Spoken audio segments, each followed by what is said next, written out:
ओम परम तत्वाय नारायणाय गुरुभ्यो नमः। जय गुरुदेव। परम पूज्य गुरुदेव की जय। परमहंस स्वामी निखिलेश्वरानंद महाराज की जय। बाबा भूतनाथ की जय। माँ भगवती बगलामुखी की जय। माँ काली की जय। जय गुरुदेव। तो मंत्र साधना की श्रृंखला हम लोग आगे बढ़ाते हैं। मंत्र साधना, मंत्र जप में 16 अंग प्रमुख माने जाते हैं, जिसमें भक्ति हो गई, प्राणायाम हो गया, आसन हो गया, देवता, गुरु और शुद्धि इत्यादि ऐसे 16 अंग प्रमुख माने जाते हैं, जो आपको जानना बहुत ही ज़रूरी है। ये नहीं कि गुरुजी ने कोई मंत्र दिया और आप अपने अपने मन धड़ंग किसी भी जो भी आपके मन में आया आप वो जप शुरू कर दिए। ना माला का आपको समझ है, ना आपको आसन का समझ है, ना किस प्रकार का आसन यूज़ करना चाहिए, किस स्थान में बैठना चाहिए। तो ये सब जानना बहुत आवश्यक है, ताकि आप लोगों को उस मंत्र साधना या जप साधना में आपको उसका पूरा रिजल्ट या पूरा लाभ मिल सके। तो एक सबसे पहले मैं ये बता देना चाह रही हूँ, मैंने आज ये जो स्थान, जब मैं ये 16 अंगों की बात कर रही थी, तो उसमें शुद्धि आता है। शुद्धि यानी 3 प्रकार की शुद्धि होती है। एक हो गया शारीरिक शुद्धि, जो हम लोग स्नान करते ही हैं। स्नान के बगैर आप लोग साधना में नहीं बैठ सकते। हम लोग कोई यहाँ श्मशान या अघोरी साधना की बात नहीं कर रहे हैं, ऐसी साधना की बात कर रहे हैं। दक्षिणाचार जो हमारा जो साधना पद्धति है गुरु द्वारा, उसमें स्नान कंपलसरी है। मतलब तो वो हो गया हमारा शारीरिक शुद्धि।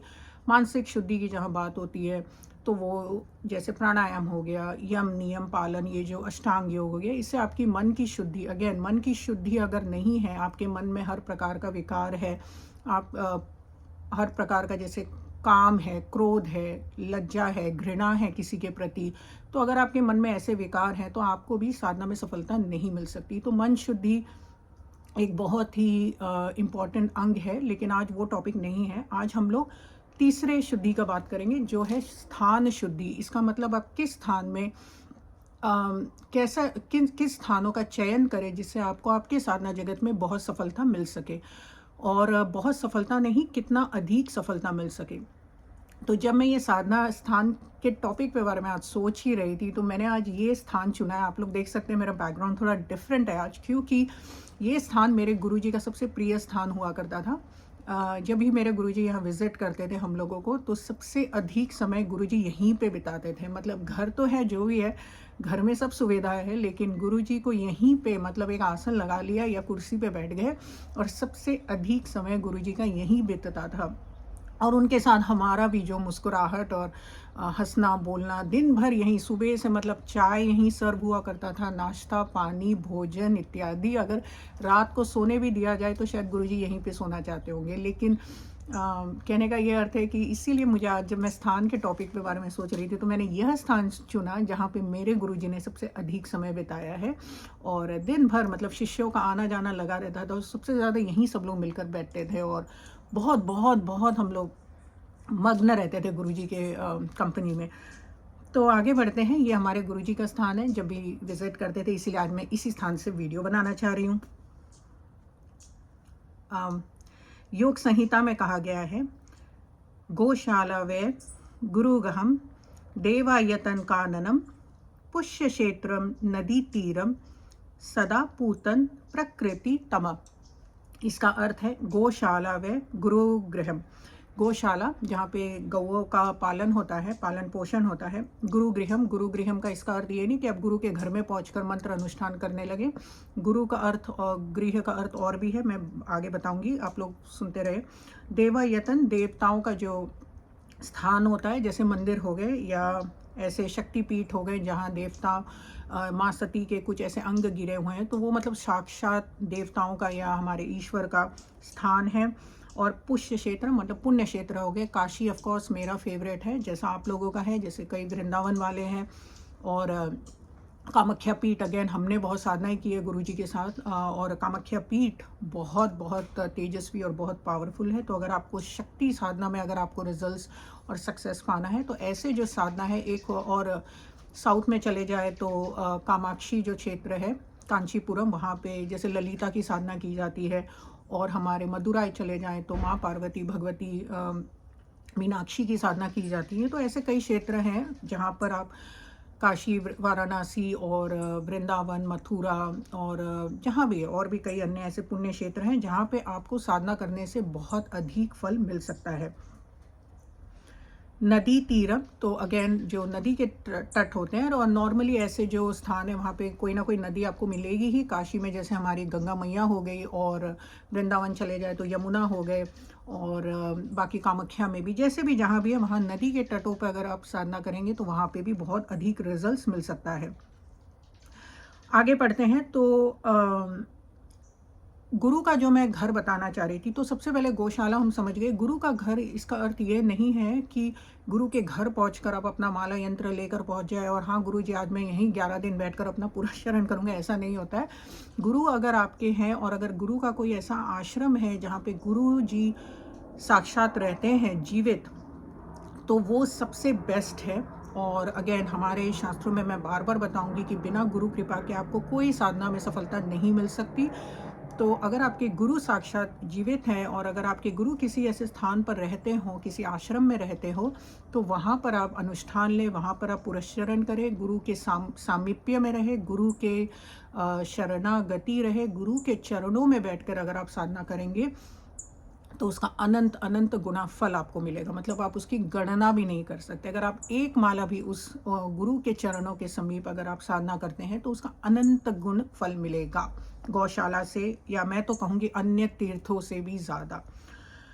और देवायतन, जैसे मैंने बताया, मंदिर और पुण्य क्षेत्र जैसे कामाख्या और काशी, तो हम लोग जब गुरु जी के साथ जब बहुत समय बिताते थे या जब ये अनुष्ठान वगैरह करते थे तो हम जाने का ज़रूर प्रयास करते थे। और जैसे कामाख्या पीठ हो गया, मैंने बताया बहुत पावरफुल है, आप डेफिनेटली वहाँ रिजल्ट्स देखेंगे। आपकी जो भी मनोकामना सिद्धि है, अगेन एम्फेसिस इस सात्विक मनोकामना सिद्धि, ये नहीं किसी का आप अनिष्ट चाह रहे हैं। तो अगर साधना में आप किसी भी कामना हेतु अगर आप कोई पुरस्चरण या अनुष्ठान कर रहे हैं, तो वाराणसी यानी गंगा के तट, गंगा नदी के तट पर बैठकर या गंगा नदी में बैठकर, मुझे याद है एक दिन हम लोग बहुत पहले उज्जैन में साधना किए थे, जब हम लोग शिप्रा, गुरु जी ने बताया था हमको कि शिप्रा नदी में जाओ, वहाँ शिप्रा नदी में अंदर बैठकर साधना करो। तो रियली मैंने मतलब वहाँ पे साधना की, ये नहीं कि तट पे ही बैठे थे हम लोग, और हम लोग नदी में बैठकर, मतलब नदी में अंदर जाकर, इतना सा जो पोर्शन है ऑफ कोर्स ऊपर है, बाकी जितना भी नीचे है, हम लोग सब नदी में बैठकर कई कई दिन साधना किए, सवाला का अनुष्ठान, बहुत बहुत अनुष्ठान किए। तो उज्जैन बहुत, अगेन उज्जैन भी अगर शक्ति साधना, माँ काली की अगर साधना करने जा रहे हैं तो वहाँ पे भी माँ काली का एक बहुत प्रसिद्ध मंदिर है। तो उज्जैन हो गया, काशी हो गया, और कामाख्या पीठ वगैरह, तारापीठ बहुत पावरफुल शक्ति क्षेत्र है। वहाँ पे आप बैठकर, वहाँ एक श्मशान भी है जो हम लोग गुरुजी के साथ जाया करते थे, लेकिन हमारे गुरुजी श्मशान वाले साधक नहीं है। ठीक है, मिले जुले हम लोग बहुत, अघोरी तंत्र और ऐसे साधु संतों से मिले जिनसे बहुत कुछ सीखने को मिला है कि अघोर साधना कैसे होती है, और अघोरियों का रहन सहन कैसा होता है। वेरी इंटरेस्टिंग डेफिनेटली, और वो उनकी अपनी एक दिनचर्या है, और वो भी बहुत सफलता पाते हैं। ऐसा नहीं है कि मैं, डेफिनेटली वो लोग भी बहुत अच्छे, बहुत ही मतलब दृढ़ साधक होते हैं। उनका अपना एक अलग ही जो भी उनकी पद्धति होती है, लेकिन हम लोग ने ऐसे नहीं कि जैसे तारापीठ में देखा था कि शव पे बैठ के साधना की जा रही है, वो सब हमारे गुरु का दिया हुआ नहीं था। लेकिन हम उन क्षेत्रों में ज़रूर जाकर साधना किए। तो मैं कामाख्या पीठ की बात कर रही थी, स्पेशली जब अम्बुवासी मेला होता है, जब माँ कामाख्या का जब 3 दिन वो रजस्वला रहती है और उनका मंदिर बंद किया जाता है, उस दिन गुरु के साथ अगर आप जा सके और वहाँ बैठकर कामाख्या क्षेत्र में तंत्र की साधना कर सके, तो आपको बहुत बहुत अनंत गुना फल मिलेगा, जो आपके जीवन पर्यंत, मैं कहूँगी जन्म जन्म पर्यंत आपके साथ वो रिजल्ट्स या फल आपको मिलेगा ही। तो कोशिश करें कि अगर अम्बुवासी ऐसे कुछ प्रधान ऐसे योग आते हैं, या अमावस्या हो गया, या जैसे और कोई ऐसी तिथि हो गई, जैसे कालाष्टमी हो गई, अभी भैरव जी का मैंने साधना सब बताया था, तो ऐसे जो बहुत ही इंपॉर्टेंट तिथि या योग आते हैं, तो अगर आप गुरु के सामीप्य में गुरु के साथ बैठकर और ऐसे किसी तीर्थ क्षेत्र में पहुंच जाएं, जैसे अगर श्रावण मास है और आप अपने गुरु के साथ काशी पहुंच जाएं और वहाँ बैठकर अगर आप साधना करें, स्पेशली मंदिरों में या गंगा नदी के किनारे, तो आपको उसका बहुत बहुत अनंत गुण फल मिलेगा। आगे बोलते हैं, धात्री बिल्व समीपे च पर्वताग्रे गुहासु च गंगायास्तु तटे वापि कोटि कोटि गुणम भवेत्। इसका अर्थ है जो सिद्धपीठ मैंने अभी बता ही दिया है, नदी तट, गुफा पर्वत, पर्वताग्रे यानी गुफा पर्वत, ऐसे कई पर्वत है, ऐसे कई शिलाएं हैं जिस पर बैठकर आप लोग अगर साधना करते हैं तो उसका फल बहुत मिलेगा। जंगल उद्यान, जंगलों में हमारे साधु संत तो जंगलों में ही रहा करते थे। हमारे गुरुजी भी कई कई दिन, हम लोग भी एक जंगल हुआ करता था, कभी और बात करूंगी। तो जब छोटे थे और गुरुजी जब अपना जो साधना करते थे, गुरुजी ने अपना जो साधना काल जंगलों में बहुत बिताया है। बम्बई शहर में रहकर एक जंगल मिलना सबसे पहले तो बहुत भाग्य की बात है। तो उस जंगलों में गुरुजी ने और हमने मिलकर कई कई रात, मतलब पूरी पूरी रात बैठकर साधना करते थे। सोना तो मतलब बिल्कुल दुर्लभ था हमारे लिए। तो जंगलों में और ऐसे मतलब शांत जगह जहाँ पे किसी प्रकार का कोई कोलाहल ना हो, किसी प्रकार का लोगों का आना जाना ना हो। जो लोग स्पेशली हम जैसे लोग, जो लोग थोड़ा शांति प्रेफर करते हैं और थोड़ा मतलब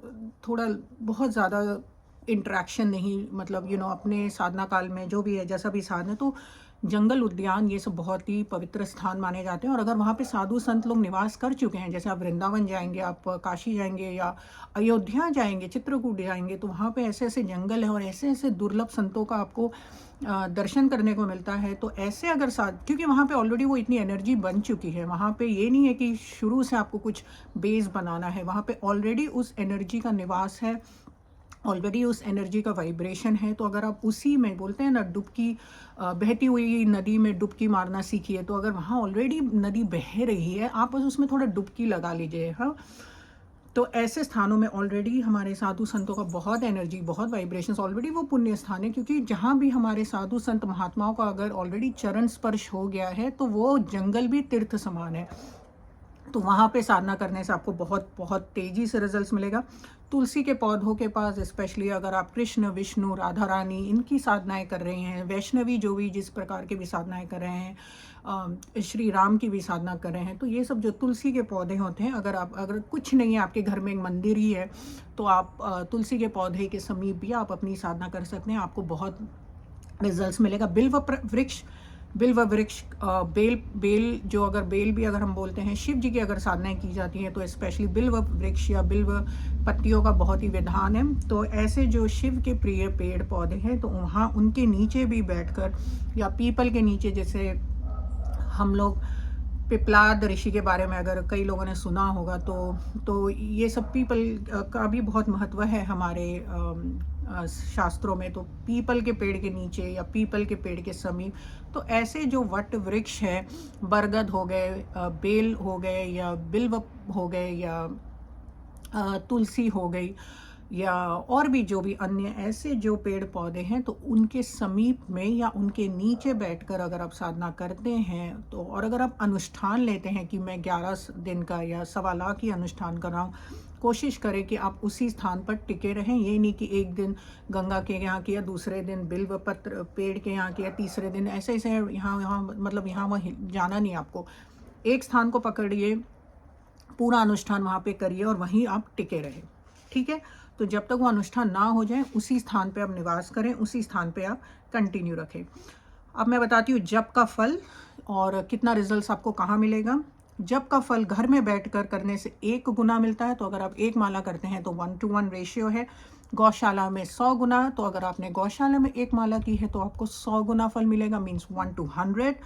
तीर्थ में यानी काशी, मथुरा, वृंदावन, कामाख्या, तारापीठ इत्यादि, उज्जैन, महाकाल तीर्थों में 1000 गुना। 1 माला आप करते हैं तो आपको 1000 गुना उसका फल मिलेगा। पर्वत पर 10,000, नदी तट यानी गंगा यमुना जो नदी हो गई उस पर 1,00,000 गुना। देवालय यानी गुरु का अगर कोई आश्रम है, और अगर आपके गुरु जीवित नहीं है लेकिन किसी आश्रम में उन्होंने बहुत समय बिताया हो, और ऐसा अगर उनका स्वयं का कोई आश्रम हो, जैसे हम लोग भी जब बगलामुखी आश्रम सब जाते हैं, दतिया पीठ सब जाते हैं मध्य प्रदेश, ऐसे हमारे बड़े गुरुजी, हमारे बाबा जी, अभी भी हम उनके आश्रमों में जाते हैं क्योंकि हम मानते हैं कि वहाँ हमारे गुरु साक्षात है, अभी भी है। तो अगर आपके गुरु जीवित नहीं है, तो गुरु तो हमेशा रहते हैं, गुरु तो ऐसा कुछ है नहीं, तो उनके आश्रमों में जाकर आप वहाँ पुरस्चरण या अनुष्ठान करें।